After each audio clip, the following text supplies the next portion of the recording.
If this is the first CMP Research webinar you're joining, welcome. And if this is the second or third or fourth or fifth, or if you're a CMP certified professional, welcome back. We're so excited to see you again. Let me make my screen a little bit bigger. Perfect. Very good. Nice. So yeah, we are together for about 40 minutes today. We are here, we are gathered to discuss key findings from CCW Las Vegas, Customer Contact Week Las Vegas. I'll talk more about the linkage between CMP Research and CCW Las Vegas in a moment. But we just had a couple of weeks ago an incredible event. We brought together hundreds of customer contact professionals in a really exciting setting. And CMP Research was lucky enough to lead a number of key tracks and keynotes and so forth. So for anyone who couldn't be on site with us in Las Vegas, we wanted to share some of those insights and learnings with you today. And that's really the goal. We'll get through a little bit of an overview of what is CMP Research in case we're brand new, but we'll go through that pretty speedily. We'll spend the bulk of our time on debriefing key learnings from CCW Las Vegas. We will have time at the end for open Q&A, but also, as I said, do put your questions in the chat box as we go. If we don't get to your question in the moment on this webinar, we will absolutely follow up shortly thereafter by email with you with a response, and then we'll wrap up toward the end. Nick has a question already. Great question. Will you be sharing the recording? Yes, we will be sharing the recording with attendees. We only share it with live attendees, so I hope everyone still stays on for the discussion to ensure that you get that recording. Goals for today: we want to provide you with insight and data. We want to help you compare to your peers and also help you uncover solutions. If you have another goal or intention, please drop it in the chat box. Always helpful for me to know as a facilitator what you all are looking for today. I should introduce myself more formally. My name is Nicole Kyle. I'm the MD and co-founder of CMP Research. I've been a future of work researcher for over a decade, and I really am just so lucky to spend my day-to-day advising customer contact and CX execs on what's coming and how to deal with it. So thanks so much for being here, just from my perspective. I have a couple other CMP Research team members on the line. We have Jordan Zavoder. He's another analyst here on the team. He leads quant research for us. We have Carrie Simon from marketing. We have Bruce Hedrick from customer and candidate success. So you might hear from others from CMP Research throughout the webinar. Likewise, if there are any technical issues, drop that in the chat box. My CMP Research colleagues are fellow panelists that might help troubleshoot. Okay, so very quickly, if you are new to CMP Research, what is CMP Research? We are a research and advisory service that advises customer contact and CX executives on 4 key domain areas: employee experience, customer experience, tech and partnerships decisions, and organizational structure and KPIs. We advise both end user, customer contact, and CX practitioners, as well as solution providers. So if you're an end user practitioner, we're advising you on how to upgrade your employee experience, trends in CX, how to benchmark your org structure and KPIs, and providing you with data, frameworks, and recommendations on your tech and partnerships decisions. If you're a service provider, a solution provider, we work with you as well. What we do there is we take all this research that's in yellow and we help spin it into more of competitive insights and buyer insights as well. So we work on both sides of the house and really get a lot of validation from the work we do with our clients. So that's us. If you are not aware, CMP, Customer Management Practice, is the same company that puts on Customer Contact Week, Las Vegas, CCW Nashville, CCW Orlando. If you joined us in previous years, you might have been to CCW Austin. CMP, Customer Management Practice, is that company behind those events. CMP has 3 divisions: the research division, which is us; the events division, which puts on CCW and our associated events; and then lastly, the digital division. So if you're familiar with CCW Digital or have attended a workshop with them before, they do a lot of editorial content. They do a lot of great kind of always on virtual community work as well. So that's CMP, and those are our 3 divisions. We are back from CCW Las Vegas. We had a great experience gathering, communing in person with customer contact executives, with CXOs, with everyone from frontline supervisor all the way up to global heads of customer care. So it was a really great week for us. We had the privilege of leading, as I was mentioning, a few key insight tracks. One of the things I'm most proud of is every year at Customer Contact Week, Las Vegas, Nashville. Hold on. It's how you know it's a live webinar. Sorry, hopefully that's bad.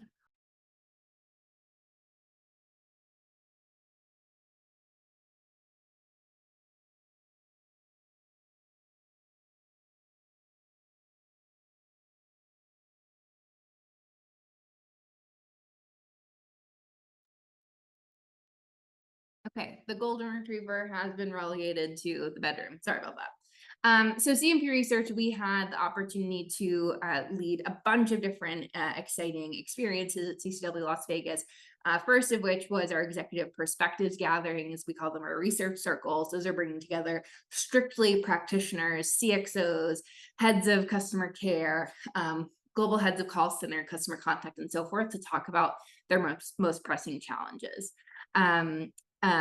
We then on Tuesday led a leadership institute where of course we, CMP Research, we're kind of the deans of that leadership institute. We go through our proprietary research and competency model on what makes for highly effective customer contact leader in today's more flexible work environment. We then did a lot of sessions on CMP Research Prism. If you're not familiar with the Prism, we're going to talk more about it today. And then we even on the main stage, in our main stage keynote, unveiled a new Prism for a new tech category, which was chatbot slash virtual agent. So a lot of stuff to recap for you and get through today. I want to start off just by sharing kind of a major discussion point in those executive research circles that we ran. And a major discussion point was essentially how the executive prioritization of all the things, all the initiatives we have to juggle, how that's changed in the last 2 years. So what you're seeing on the screen here is a snapshot of some executive priorities research that we do every year. We do it in Q4 and Q1, and we ask executives to kind of look 2 years ahead. And they tell us what's relatively more important to them and also what's relatively more difficult.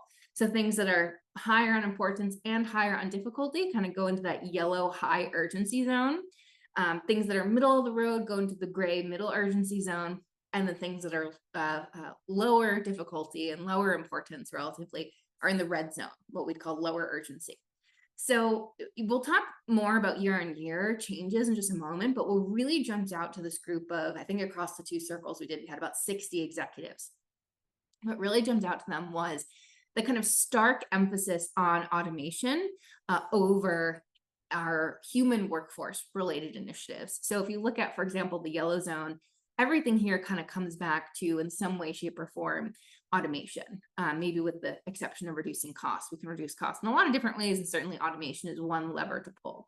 But automating more processes and contacts, increasing customer adoption of self-service, improving customer analytics and insights, more often than not, certainly integrating Gen AI technologies, when we look at how executives are accomplishing those, they are looking at artificial intelligence tools, whether that's generative, agentic, conversational, roles-based, somewhere on that spectrum. But that's kind of the solution we as executives are looking toward. We talked about cost pressure, and then we talked about this kind of reality that, hey, when we look at the data year on year, a lot of the employee-related things like reducing burnout, reducing employee attrition, operationalizing hybrid and remote work, just year on year fell a fair amount. Hiring agents is the big one, obviously, fell a fair amount down the priority list. And when that happens, right, and we see some of the automation things either staying in high urgency, like increasing customer adoption of self-service, or cost pressure obviously going up one spot, we know that whether that's downsizing the workforce or at least just not hiring, kind of avoiding that people cost, that can be a really, really common driver for that. So there's a lot of discussion on this, and I think some of the just qualitative takeaways we heard from executives are things like, we understand the cost pressure in the short term, but we can't let the employee experience come at the cost of automation and efficiency. We also talked about the reality that, like, especially with, I would say, number 6, 7, and 8, 6, 7, and 8 here, there's this real like tension between, we always talk about, in the research shows, when you have a better employee experience, customer experience improves. In fact, employees who are satisfied with their frontline customer contact role are at least 2 times more likely to overperform on CSAT goals. So the proof is in the pudding on that. But where the tension comes in is right now, so much of the investment, and not just dollar investment, but like executives' mind share, time, and attention is going to the tech roadmap. It's going to the automation, that we worry about, are we going to be able to communicate our value as a function? Why do you still need people to lead CX and customer contact? Are we going to be able to continue to engage the workforce we do keep and the workforce we have? Are we going to be able to upskill our frontline to the point where now, because simple contacts have been automated, what's left over are more complex contacts? So now that means like the average complexity level of the workload of my human frontline agent is higher, and that requires a different skill set than I necessarily didn't hire for, or perhaps need to start training for, or investing in a real-time assist tool to kind of close any skill gaps. So there were real like interesting, I don't want to even call it tension, but just like a delicate balance that I think executives are trying to strike right now. And that came out pretty starkly in the conversation. I'm just looking at the chat box, excuse me, to make sure I'm not missing anything. Oh, thank you, Jill, for being understanding with the dog interruption. The black background lines and dots overlapping some change, and why is it on the slide in the first place? Oh, I think that's just an automated Adobe PDF captioning. So apologies. Hopefully you can see the graphic better now on that. Yes, Sean shares, we're looking for partners who serve enterprises with remote contact center employees. Absolutely. It's interesting too on the operation of the hybrid and remote work. I'll just expand on that. One of the things that has come out in our research, and we talked a lot about CCW Las Vegas, is the fact that for customer contact teams, customer contact functions, CX functions, 80% of them are still hybrid or remote. So it's not like, I know we all hear about a lot of headlines returning to office and so forth. Even at companies that have implemented that, what we typically see is that the customer contact function remains an exception because of the nature of our work, the digital nature of our work, the kind of distributedness of our workforce, and the different timing of our work, right? If you're doing like overnight contacts and so forth. So that's a really interesting one. But the reason why we see 18 where it is low urgency is because most executives feel like more or less they've figured out what that work process looks like. I'd say the only exception would be, and this is where we start to get into upskilling leaders, we're still seeing executives, and we heard this in the research circle, struggling with how do I lead digital and remote teams? How do I motivate them? How do I engage them? So that's probably a remaining opportunity, but it's a good point. Nice. Okay, so I'm going to keep this moving just in the interest of time, but if you have comments or questions, please do drop them in the box, in the chat box. The next thing that we talked about from an executive research circle perspective was that tech roadmap. So again, going back to the previous slide, so much of our high urgency priorities is automation focus, is tech focused. Precisely where are we investing in our tech stack? And first, we asked as a research team just an overall kind of automation using AI question, and 74% of executives said yes, that's a top investment priority for us.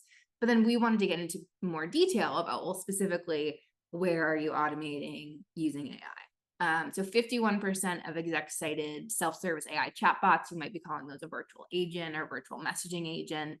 50% cited customer analytics and insights, which marries up quite nicely with the fact that like improving customer analytics and insights is a top urgency, as is increasing customer adoption of self-service.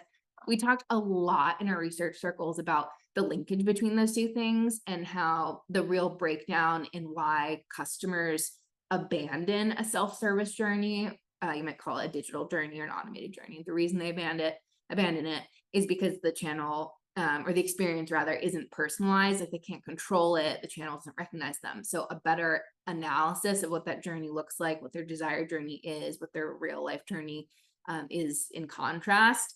So better analytics can like help close that gap. At least that's the deeply held assumption that your peers kind of feel right now. The next, the third top category for tech investment is real-time agent assist / co-pilot. We weren't surprised to see this. We've seen this for the last year or two that we've collected data on, this. And so much so that it was actually the first tech category where we launched our Prism framework.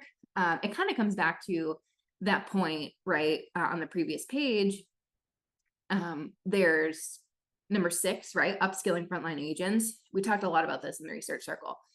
because that average workload for the front line is more complex now because simple contacts have been automated, there is a skill gap, right? And what's now coming to a human agent is more complex than what was coming to them, from a tier 1 team perspective 2 or 3 years ago, even 6 months ago. And when that happens, you can either start hiring for a new skill set, but because of cost pressure, because of racing hiring agents, that's not happening. You can train and you should do some development, but also executives are really looking to real-time assist tools and good real-time assisting co-pilot tools to be that I don't even call it a stopgap, but to be that solution, right? You can help ramp someone up faster. You can help give your team the tools to deal with this, with a better assistant co-pilot tool. So that's why we see that there. The only other thing I'll call out, I just always like to look at like the bottom of the graph. So remote and hybrid work solutions, only 3% citing it as a top investment priority. Most customer contact and CX groups that we work with, and weren't surprised to see it, they're kind of settled on their digital workplace application. It's Teams, it's G Suite, it's Slack, it's something else. So not a lot of movement there. And then cloud-based customer contact center platforms. So that's really like your omni-channel cloud solution. Or I should say, sorry, that's your cloud solution. Most organizations had moved to the cloud if they weren't on it around 2020, 2021. So again, just not as much, not as many organizations in that place where they need to make the transition now. So that's the tech roadmap. And it's a nice lead in, I think, as well, to some of the things we're going to talk about from a Prism perspective. So I'd love to just maybe open it up more formally in the chat box. What about those last 3 slides resonates with you? Are there things you were surprised to see? Things you were, you looked at and you thought, yep, that's me at my organization. Would just love to hear any thoughts on that. And I'm going to. Hey, Nicole, one thing, can you hear me, Nicole? Go ahead. Yep. One thing I wanted to add, just bringing in the customer perspective. So we did a survey about a year ago with about 4,000 customers, and we wanted to understand their preference for self-service and speaking with a live agent. And even though customer preference for self-service is growing, still about 75% of customers prefer to first speak with a live agent. So yes, automation and chatbots are all very important, but going back to the agent assist, again, very important as well to help your frontline agents deal with these complex cases, as we know that humans and customers still want to speak with a live agent. So we know that preference is going to shift over the next couple of years, but still pretty high for first preference for speaking with a live agent. Yeah, great point, Jordan. Just while everyone's thinking about the discussion question, I'll pivot back up, to the previous slide because we've got a question on it. Kieran asked, is there any specific use case application of automation using AI, for example, automating after call work versus QA versus something else? So, and this might be where the slide's a little bit misleading. When we offered this answer choice, automation using AI, we're basically including all the things below. So like, are you someone who's investing in AI to improve any of the things below, basically? And it's a multi-select question. So then the same group of people told us, okay, if you were, what percentage of you would cite the following tech categories as the top investment priority? But I should say, just to elaborate on your question, we would probably include QA in the real-time agent assist bucket, maybe a little bit knowledge management bucket here. What we see is that, like, often real-time assistant co-pilot tools are bundled with QA, likewise with knowledge management or KB as well, infrastructure. But the other thing where we do call out QA specifically was on the prior page, and upgrading QA was a middle of the road priority. So we know qualitatively there are a lot of organizations who are looking at it due to some mismatches between what they're tracking and what the customer outcomes are. But it's a great question. Cool. Okay, I'm going to move us on just for time, but if something comes to you about these executive perspectives, please share them in the chat box. Okay, so the next thing, when we think about the arc of CMP Research at CCW Las Vegas, we then on Tuesdays, we finished our research circles on Monday, and on Tuesday, we chaired the Customer Contact Leadership Institute. I like to just, remind all of us that while employee experience might not be a top urgency priority. It's still kind of high on that middle urgency gray zone. So 73% of execs say improving EX is important to their strategy in the next 2 years. 51% of execs say it's difficult, right? So that might not be as high as some of those other initiatives, those top 5, but it's still, middle urgency is still notable. When one of the reasons CMP Research is so passionate about being the chair of CCLI is because our research shows that the #1 driver of frontline employee satisfaction in a call center, in a customer contact group, in the CX team is the manager dynamic.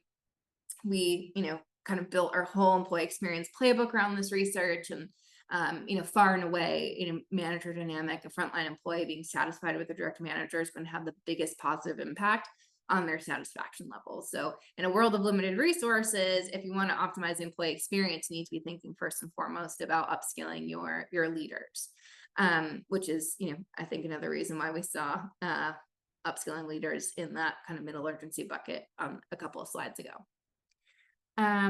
Just checking the chatbot. Yeah, thank you, Deanna, very much. So when we, went through CCLI, we kind of took we had a range of titles in that room. We had some current leaders, team leads, VPs, we had some frontline supervisors. We even had some individual contributors who are trying to build the business case for that promotion to be promoted into a leadership role. We kind of spent the day taking them through our proprietary competency model for highly effective leaders in today's flexible customer contact environment. These are our 7 competencies, as stability all the way down through functional expertise. Some of them you'd expect to see, obviously functional expertise, leadership, but others are really a reflection of today's new work environment. So mindfulness, stability, autonomy.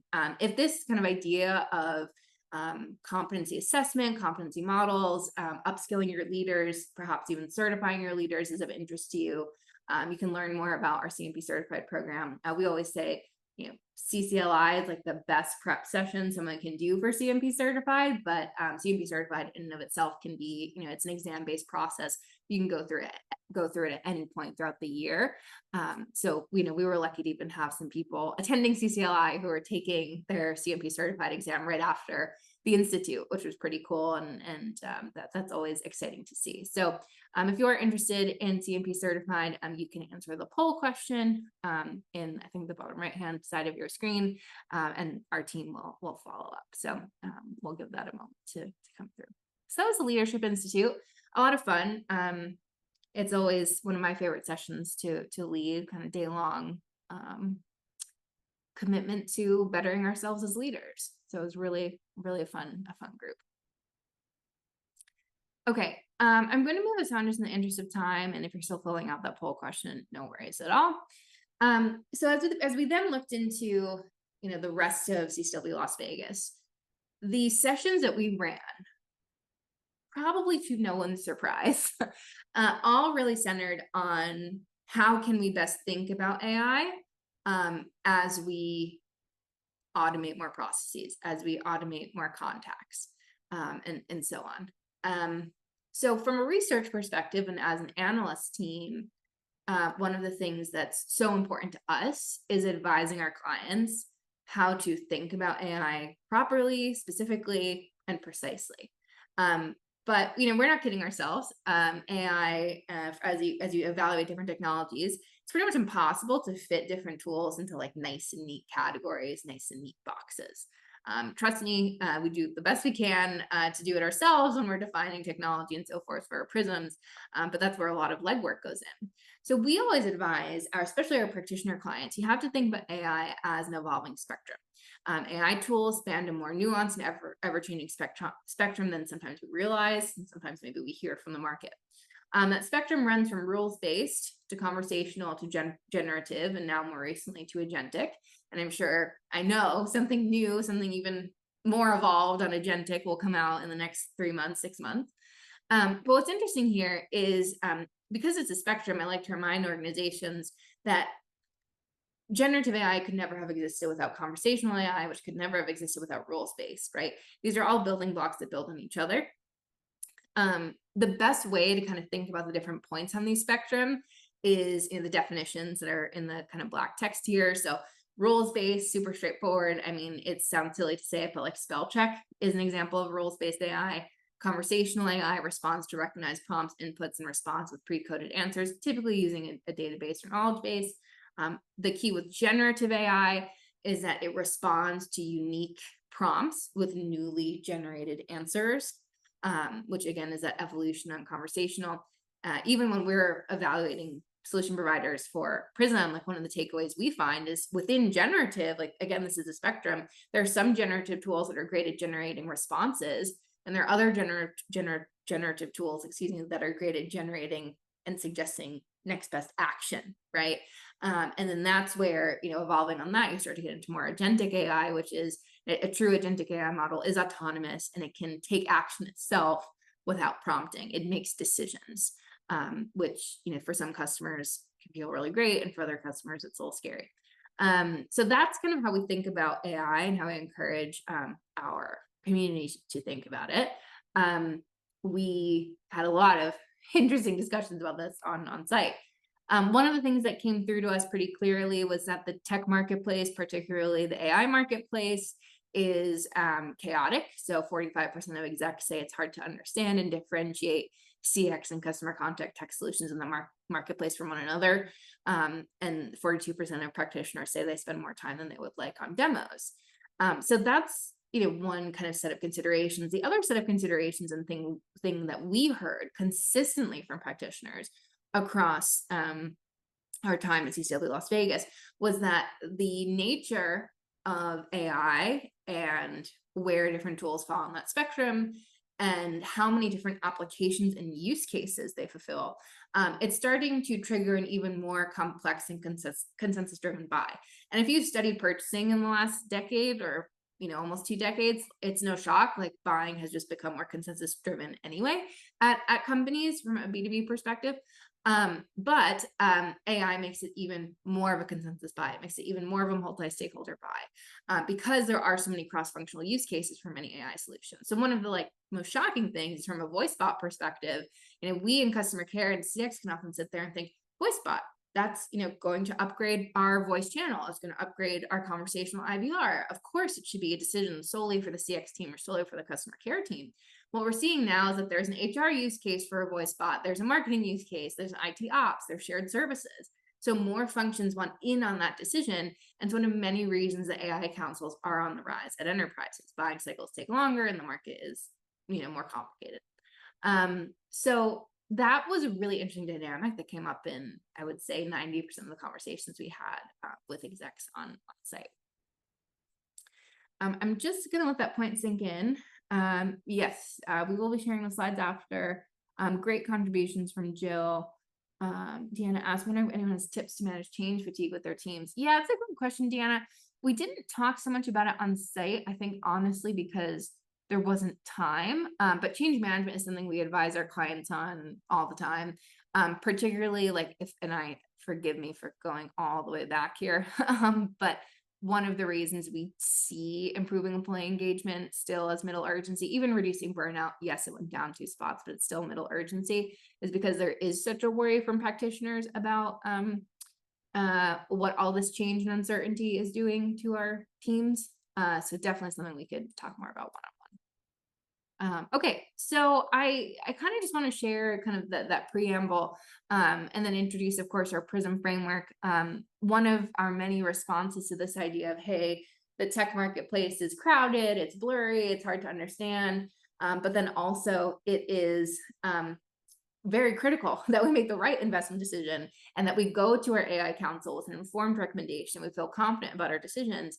CMP Research, going back to the 4 areas where we write research, tech and partnerships decisions is a big part of that. So we built our Prism framework to help support tech and partnerships decisions for end user practitioner clients and for our solution providers. It helps give you a sense of the market. So what we do is we collect data from the market. So sorry, jumping down a little bit.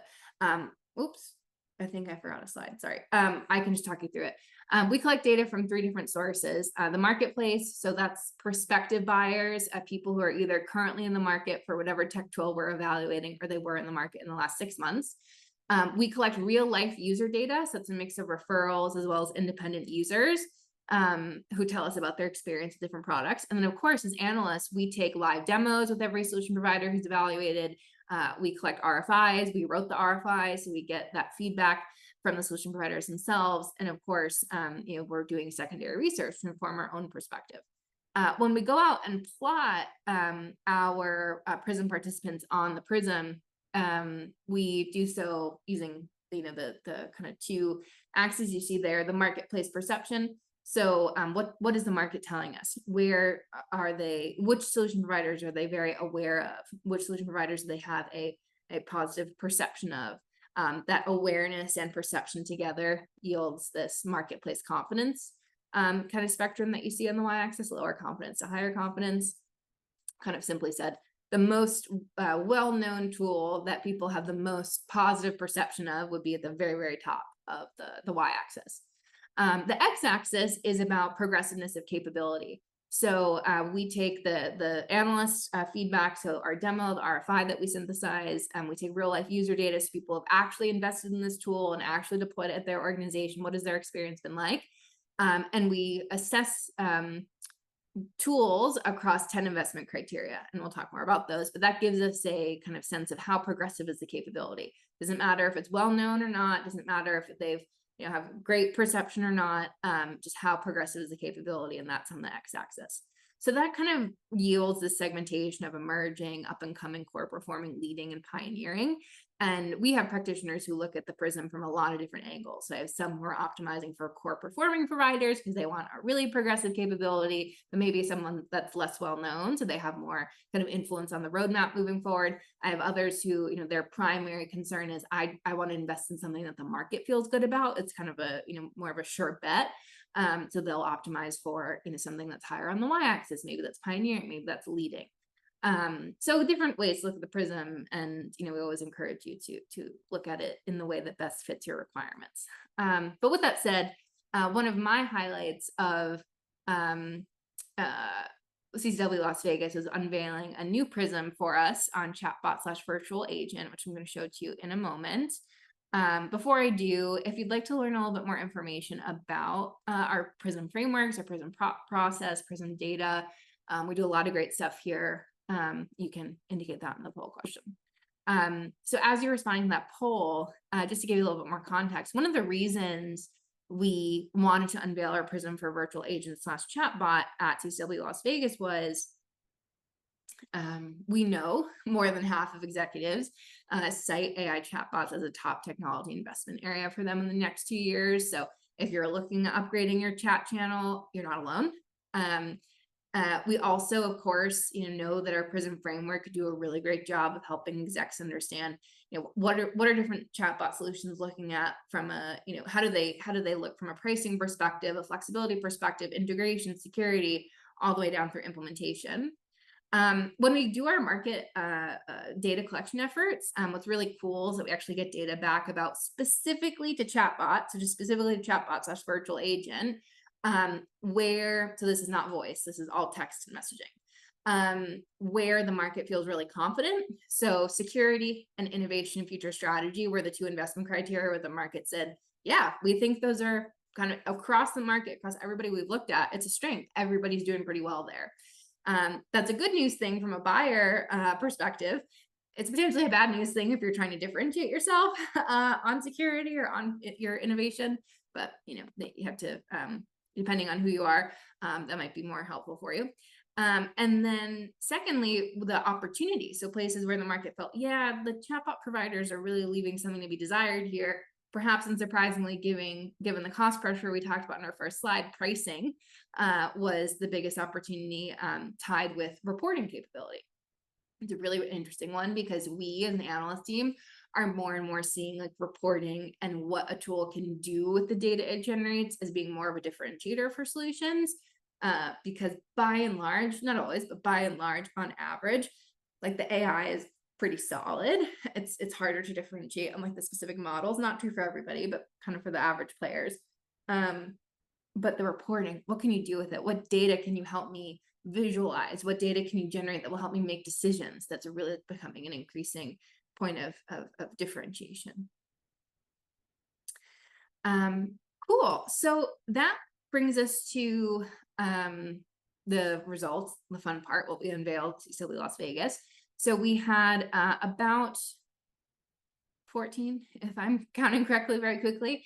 I had some PTO last week, so excuse me. About 14 different providers participate in this Prism. If you do not see a chatbot or virtual agent provider plotted on here, it means one of three things. They either opted not to participate, they did not offer a chatbot that met our definition, or lastly, in some cases, there are such new players that we're unable to collect any market data for them or any user data. And if we can't collect one of those two things, we obviously can't plot you.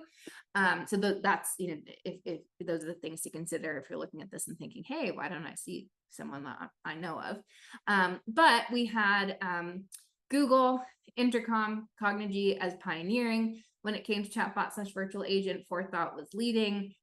Capacity Assembled, Tech, NLX, ASAP, basically everybody in that green core performing. And then we had Resolve, 247, and Alhina on the up and coming side of things. So that's kind of how to interpret this. We will be releasing the full white paper that kind of writes down the segmentation and goes into vendor profiles and all that fun stuff, the methodology, high level trends. We'll be releasing that soon, likely early next week. So if you want to make sure that you receive that Prism white paper, just drop Prism into the chat box and we will get it to you. Cool. So at this point, I'm just going to take a quick look at the chat box, see if there's anything I should address now. Some good questions we'll probably come back to. I know we're coming up on time, but just to kind of round out as you all are kind of mulling over all the insights we shared, we love working with our clients. We support them on these 4 domain areas, whether you're a practitioner who needs support on these 4 things, or you're a solution provider who needs competitive insights and buyer insights across these 4 things. That's our bread and butter is a research and advisory service. If you have questions for me that I haven't covered, please also drop those into the chat box now. I'll take a scan. Okay, Nick asked, will you provide a debrief write-up that also talks to authentication users in the contact center and injects deep fake synthetic voices? Okay, so that, Nick, that's a good point. I think that would be more a fit for our voice bot Prism. So this chatbot Prism is exclusively focused to text and messaging, so the voice piece wouldn't apply, but it's a great point. Nice. Okay, well, I have a couple more slides, but keep the questions coming. And like I said, if we don't get them now, we will cover them later.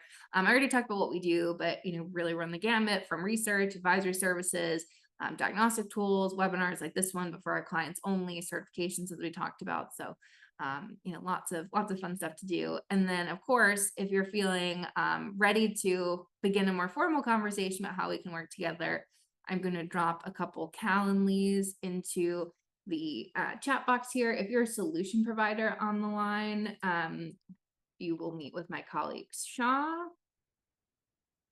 And if you are a practitioner on the line, you will meet with my colleague Alyssa. And I'm dropping that next. Great.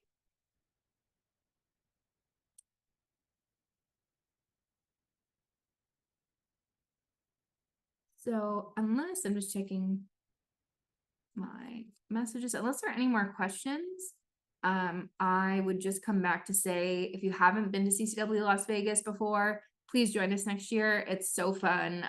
It's such a great learning experience. It is really, one of the favorite parts of my job. And I think I speak for the team when I say, when being a part of that conference, and just seeing the entirety of CMP come together to put that on, all 3 divisions working really closely together. Thank you for attending the webinar. I think this is a great gathering. I think it's important for us to gather virtually in case we can't make it in person, so appreciate the time. And I would just say, if you, again, have any questions that we didn't get to on the call, you can feel free to drop in the chat box now. I'll hang out for a little bit, or we can follow up after. So I just want to say thank you all for being a great audience, and I hope this was helpful. Thank you so much for attending, and I'll give you all 1 minute back. Thanks, everybody.